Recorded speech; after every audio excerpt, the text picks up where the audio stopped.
started with today's episode, I would like to quickly read you our podcast disclaimer.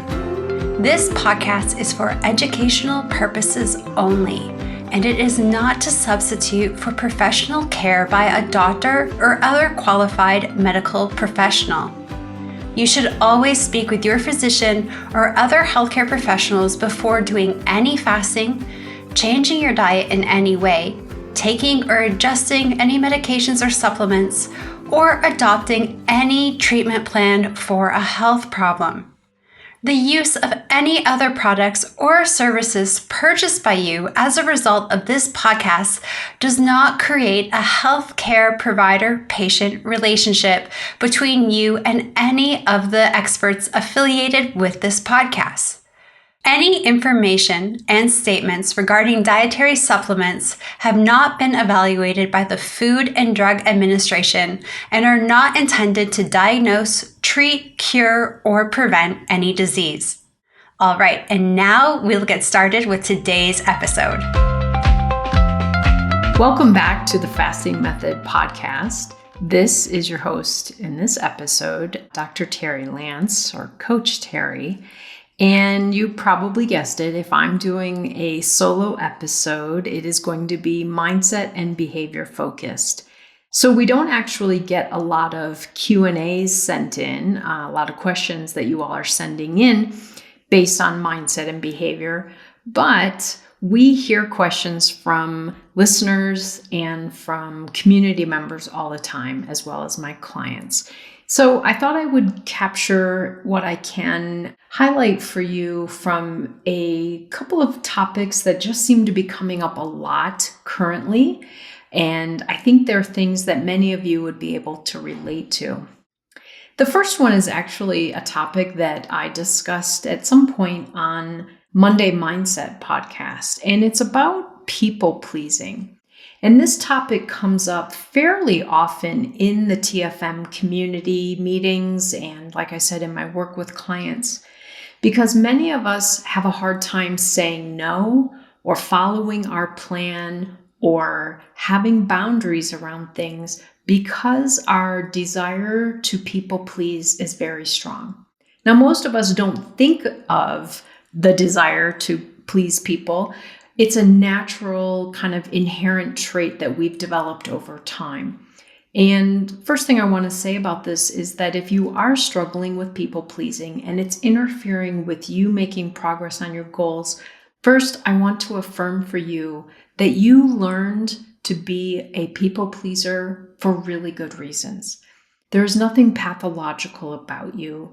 You're not weak. You're not broken. I know I say that a lot about a lot of things, but we develop patterns, ways of thinking, ways of acting, ways of interpreting things for good reasons. And I think if some of us could give ourselves the benefit of the doubt and look at why do I do this, we would hopefully come to a better understanding of it and also feel more empowered to do something about it because we're not judging ourselves so harshly or criticizing ourselves. In general, people-pleasing comes from a need of kind of keeping the peace, that things are safer when other people have been pleased. We may have grown up in an environment where we needed to read the mood and what was going on with other people, especially maybe our caregivers.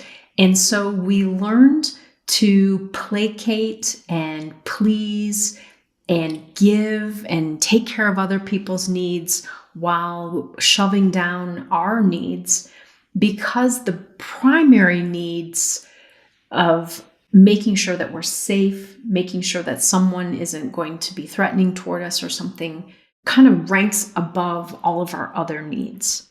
So we learned to keep the peace. We learn to please other people. We learn to do things that defy our needs or our goals so that other people around us are in a good mood, are pleased, are satisfied, are docile, whatever it might be. So if we think about having boundaries around our decisions around eating, whether it be because we want to be fasting or we don't want to be snacking, or we want to make choices about certain foods and not other foods, If we are struggling with people pleasing, this will often play a role in whether we actually pursue our actual goals or if we kind of let those goals slide by because the people-pleasing goal wins out. And again, oftentimes this is not a conscious decision. It is a habit. It's a way of navigating life that we've learned. And if we want to, we can relearn and redirect. So part of doing this work will entail figuring out what your needs are. And I know this is a whole nother topic that we could spend a lot of time on, but figuring out what you need and what boundaries you want to set to kind of protect those needs.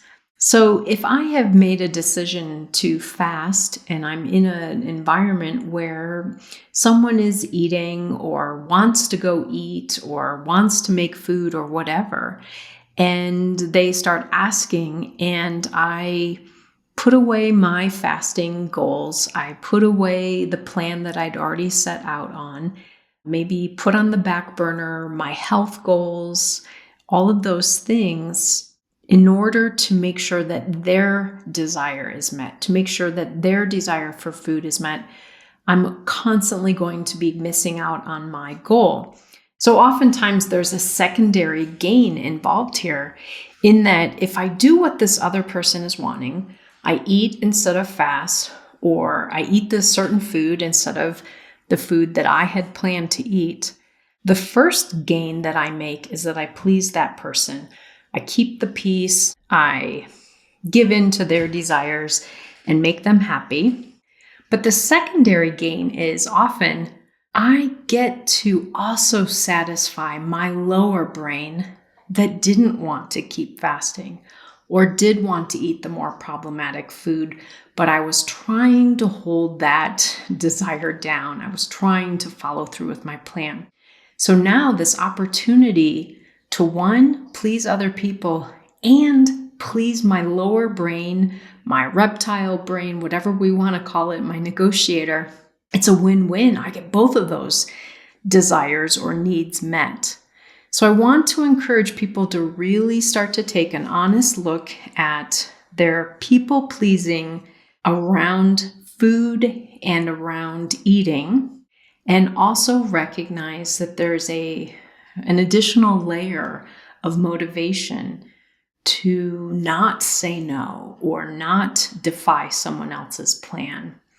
But I really want to encourage you to think about, how is this serving you? Now, the obvious answer is that it's not serving you, but we often kind of negate that answer because we are getting some benefits from it. They're just not those bigger goals that we're looking at, like reversing diabetes or resolving non-alcoholic fatty liver or losing a significant amount of weight or maintaining or building our longevity, all of those really important goals. We let these two other goals that feel quite important, again, kind of rank higher than our health, our longevity, our well-being, our feeling good in our own body. And so I encourage you to really start noticing when you do it. What is it that's actually most important to you? Making your partner happy in this moment, or staying alive and being with your partner longer? Enjoying a food or no longer fasting, or reaching your weight loss goal? I know that oftentimes when I talk about these things, it is kind of weighing out these two sides of our wants and our desires. The one that is immediate, I want to feel good right now. I want my partner to feel good right now. It'll be so much easier if I just say yes. The hard part is those in the moment decisions that feel good usually interfere with the longer term goals that we have. So I want you to really think about the here and now, what's going to feel better right now, pleasing this person, pleasing my lower brain, or moving closer toward my weight loss goals, moving closer toward my health goals, even though those things won't be realized for a time and they're not quite as tangible right now in this moment. We've got to stop giving into that immediate gratification of desires and goals and really emphasize our longer term desires and goals. Now, again, this is not simple when we have learned to address things with people-pleasing behaviors. Again, we learned those for really good reasons. We are not flawed people because we want to please others. But we've got to keep, again, kind of comparing or weighing out those values. Is it more important to me right now to please someone else or take care of my needs? Whose life am I living? How can I let that person worry about taking care of themselves or meeting their own needs versus me feeling obligated to do that at the expense of meeting my own needs? Again, this is a topic that many of us could talk about often and for long periods of time, but I just really want to encourage people to start thinking about it.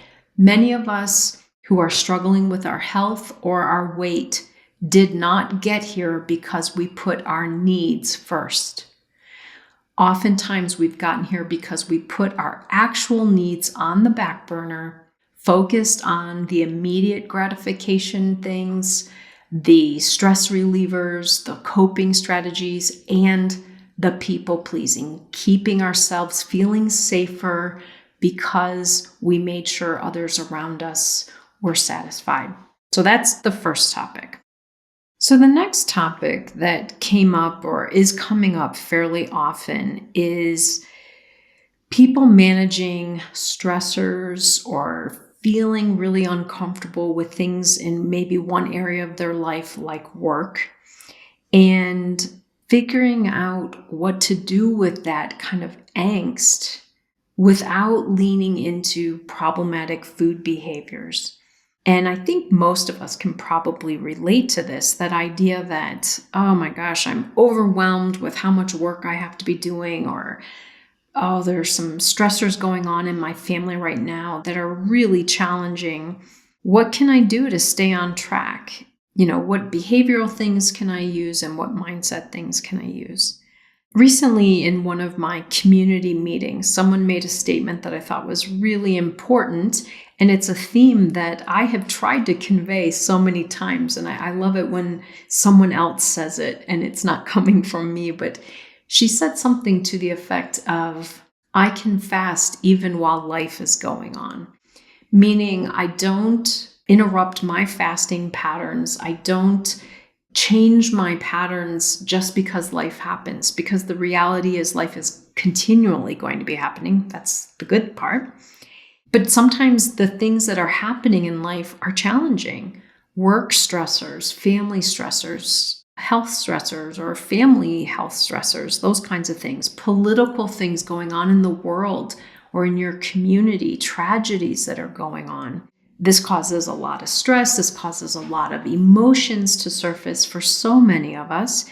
And what many of us know to do is to lean on the comfort, the escape of food, and especially problematic food. I've never, ever had a client or a community member tell me that they were super stressed out about some deadlines at work and all of the workload that they were having to manage, that they came home and just really overate broccoli. That's never the case. It's the problematic food. It's the comfort foods. It's the snack foods. It's the ultra-processed foods that we lean into on these occasions or at these times. But the reality is, for so many of us, this is more the norm than not. We are in stressful situations fairly often. We go from one deadline to the next deadline. The work deadline or the work stress eases up, and then the family stress picks up and gets more difficult. So we have to keep working on, how do I stay focused on self-care even though life is really complicated? Now, right now, I'm not even talking about how do I stay on track when fun things are happening, like my family wants to go on a cruise, or, there's a big community gathering with lots of problematic food. That's another topic that we cover often here on the podcast. But what about when life hands me those really challenging things that cause me stress, that cause me pain and sadness or fear?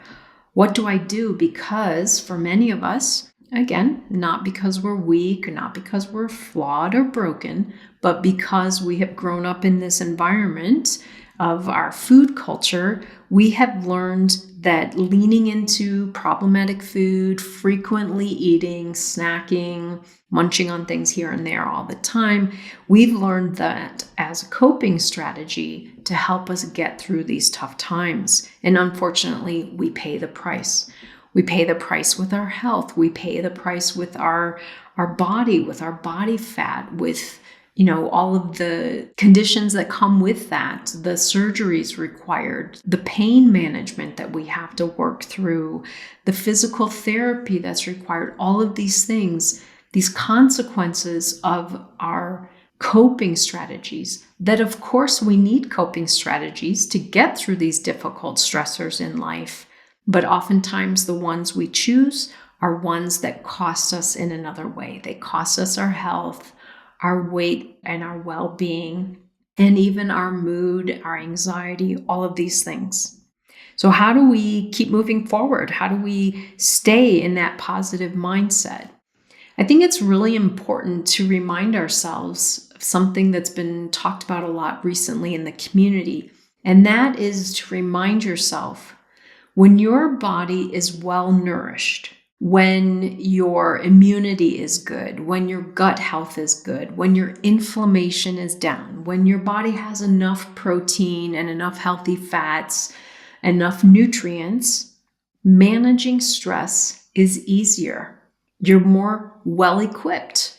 You have more patience, you have more tolerance, you have more energy, you have more stamina, you have clearer thinking.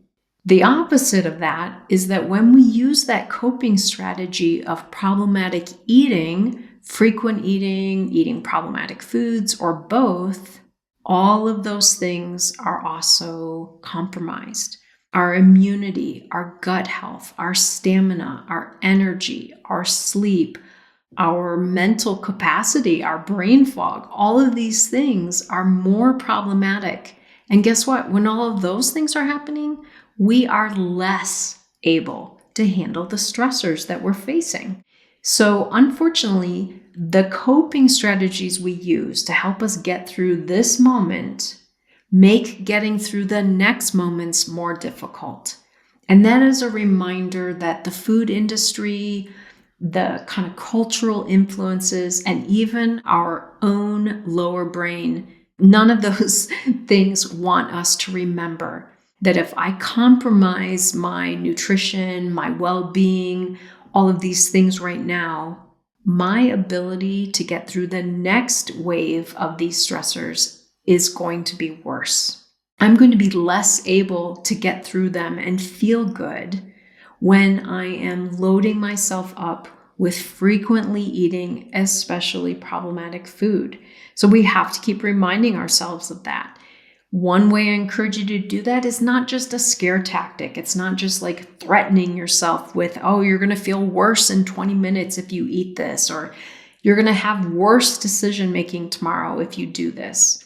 For many of us, those kind of negative messages don't work. So instead, I want to encourage you to really focus on what are the benefits, what are the positive outcomes of making good decisions for my self-care. If making the good decision is, I'm going to stop here and eat a good fat fasting meal because I'm really struggling, I need something right now, better to make the choice to use fat fasting foods that keep us from gaining more cravings and increase our hunger, increase our inflammation, all of those negative things that turn us in the other direction. Hey, I'm going to stop here. I'm going to have some nice fat fasting foods to satisfy my nutritional need right now while not also loading my body up with all of these negative consequences. So keep focusing on the positives that you bring to yourself when you make good self-care. When I eat the right food, this is how my body feels. When I fast, this is how my body feels. Again, recently, someone just really highlighted this so beautifully in a large group meeting, she talked about paying attention to all of the ways that she feels good in her body while she is fasting. I also experienced this. More so, I notice on days when I'm eating, I feel a little more lethargic. I feel a little more lower energy, even though I'm eating really good foods for myself.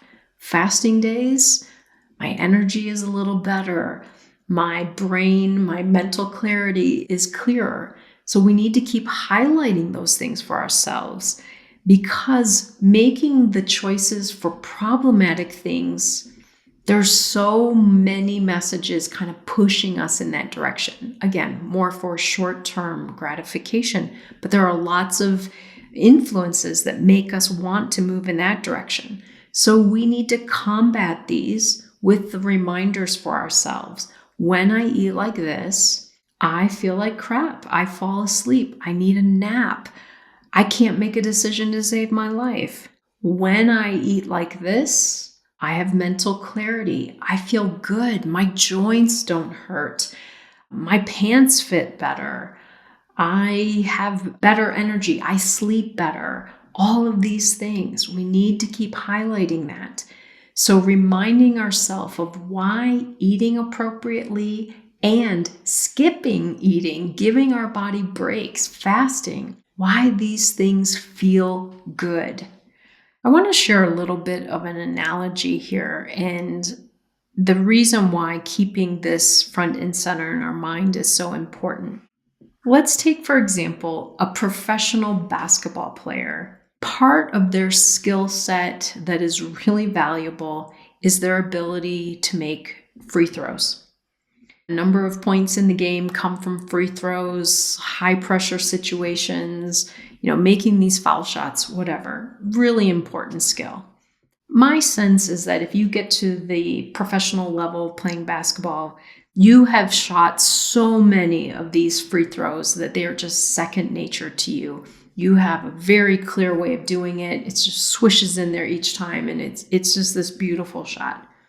Now, if we take that same professional basketball player and we take an ace bandage and we wrap their arms around their rib cage so that they can only just slightly lift at the elbows and try and shoot. It's a high pressure situation in the game. These last 2 points are going to make the game or not. But we wrap the basketball player's arms like this, and then we say, oh, please make this shot. We need this. We need these points. This is going to win the game. They can't do it. They're compromised. Their whole flow of how they shoot, their whole physiology of how they shoot is totally compromised by this interference of wrapping their arms around their rib cage. This is what we're doing to ourselves when we are facing difficult things, facing a lot of stressors. We're binding ourselves by making these choices that interfere. So maybe even picturing this. What do I need right now? I'm really stressed. I'm on deadline. The family situation is really complicated, whatever it is. Do I wrap this ace bandage around my arms and try to make the free throw? Or do I go through my normal routine and, dribble 4 times and hold it like this before I shoot? And what is that? It's eating well. It's doing time-restricted eating. It's fasting when possible. Now, during these super stressful times, it might not be possible to fast longer, but getting shorter fasts in, good TRE, appropriate food choices. This is how we need to keep looking at this. Stop binding ourselves with all of these negative consequences of the self-care that isn't self-care. It's self-destruction. But on the surface, especially our lower brain tells us that it's required, it's necessary, it's the only thing that's going to feel good right now. Problem is, remember, that lower brain doesn't care how you're going to feel in 10 minutes or 3 hours or 2 days. So this is the mindset I want you to keep working on. Doing well by my body right now will make dealing with these situations easier as I keep going. Choosing to handle these in immediately gratifying ways that interfere for me will only make managing this stress more and more difficult as I go. So speaking of stress, there's another topic that I've been asked about and has come up in some community meetings. I think oftentimes when people think about stress or think about difficult situations or how to manage things, even how to get through a fast, we often rely on the strategy of distraction.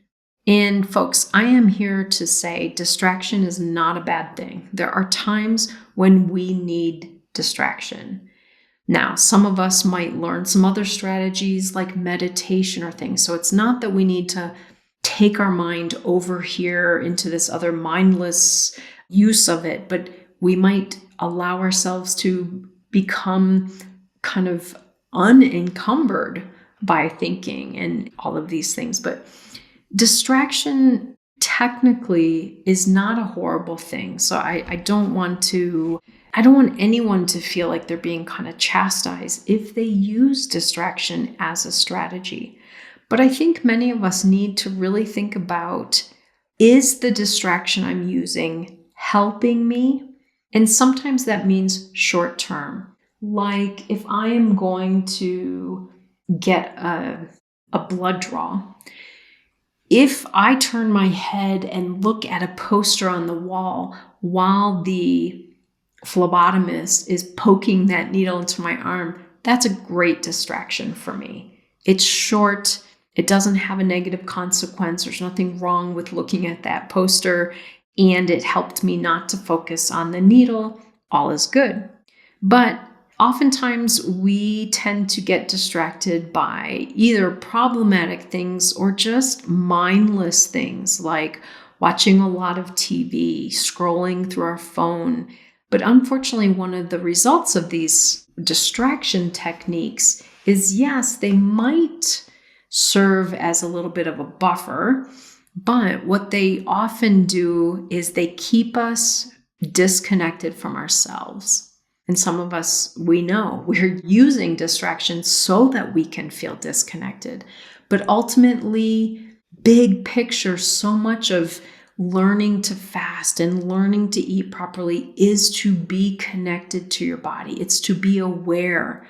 How can we do what we just talked about in the last segment?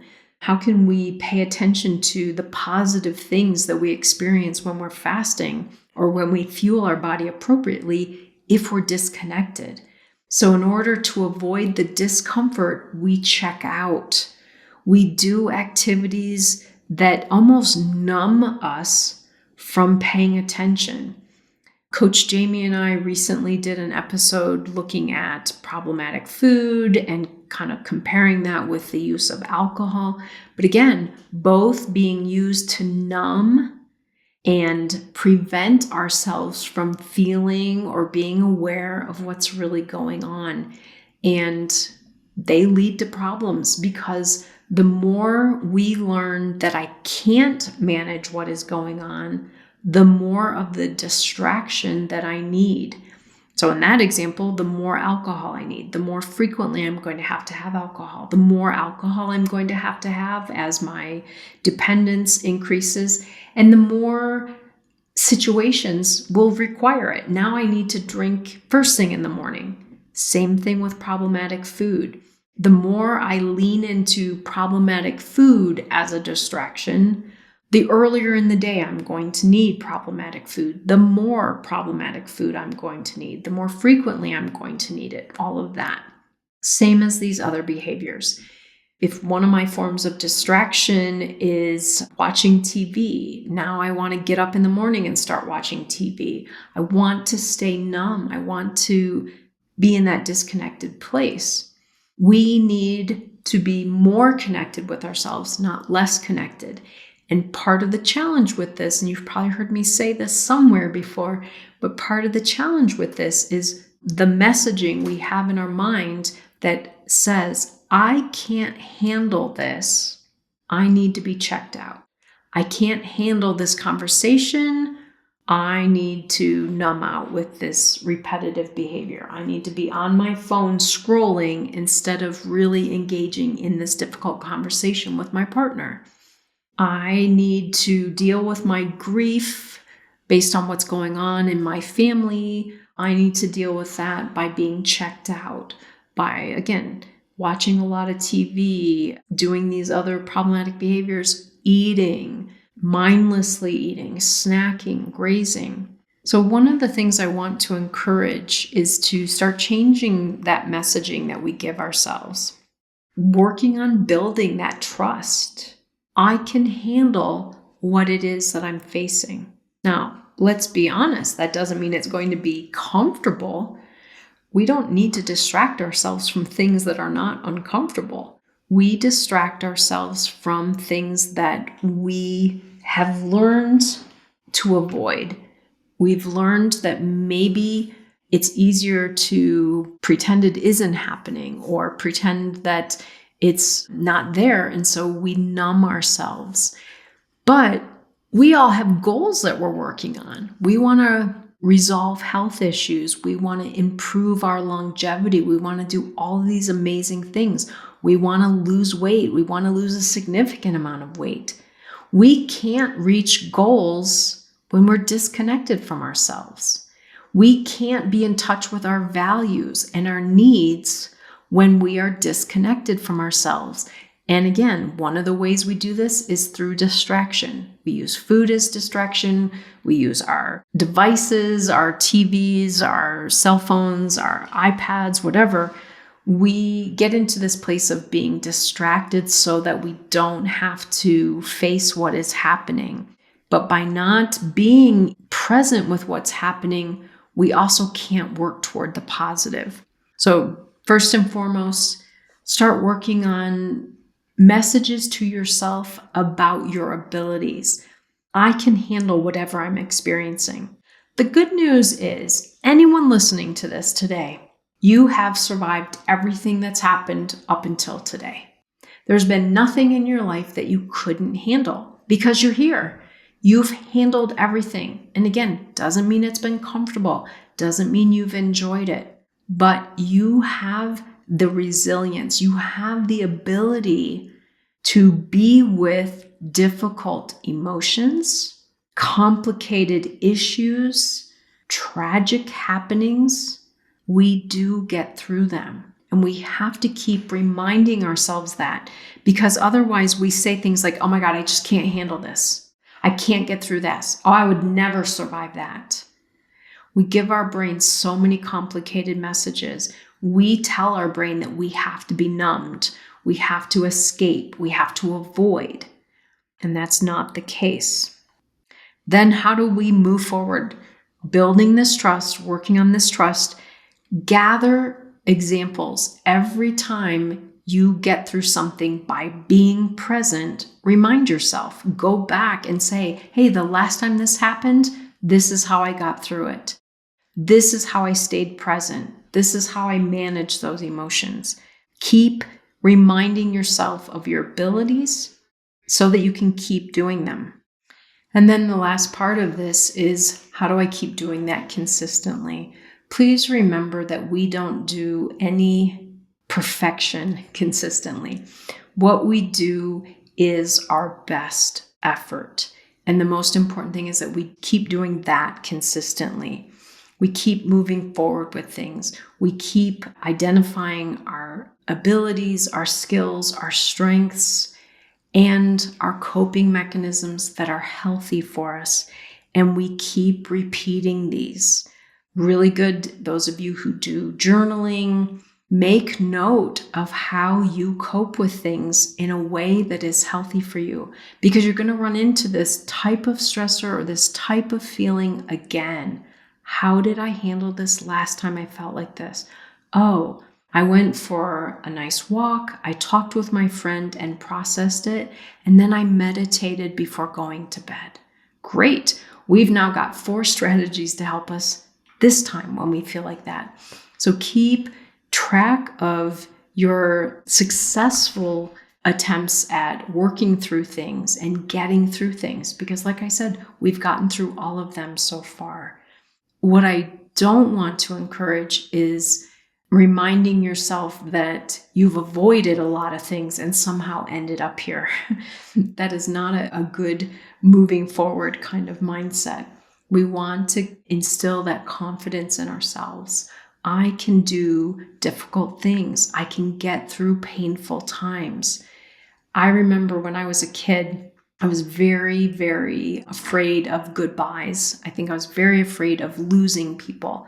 So when we would visit my grandparents, I would cry the day before the goodbye because I was so afraid that they wouldn't be around anymore and I would never get to see them again. And the reality is that fear came true. I eventually lost them. I eventually lost my parents. And at some point in my life, I thought, there's nothing worse that could happen. I can't imagine. That is something I don't think I can get through.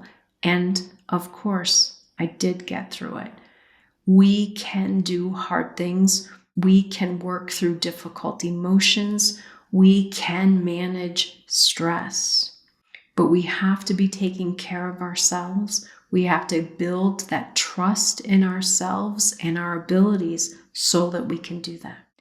Now, I know that today's episode really hits on some deeper things, and I hope that I've said enough about each of them that just stirs you to kind of work on it on your own.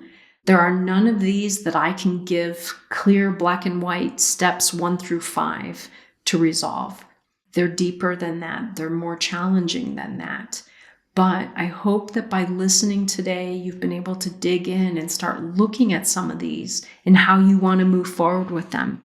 Now, if you enjoyed this episode, I encourage you to share it with someone else that you think would benefit. Don't forget to leave us a review. Help us out so that other people find us. The more reviews that we get, the more people will find us and also get to share in these resources. I look forward to coming back to you with another episode soon. And in the meantime, I hope that you take good care of you. And if you're interested in some of the things I've talked about today and you're not already a member of our community, come on in and give it a try for a month. Come to the meetings, get in these conversations. People are working on deep transformational pieces. All right, everybody, take good care.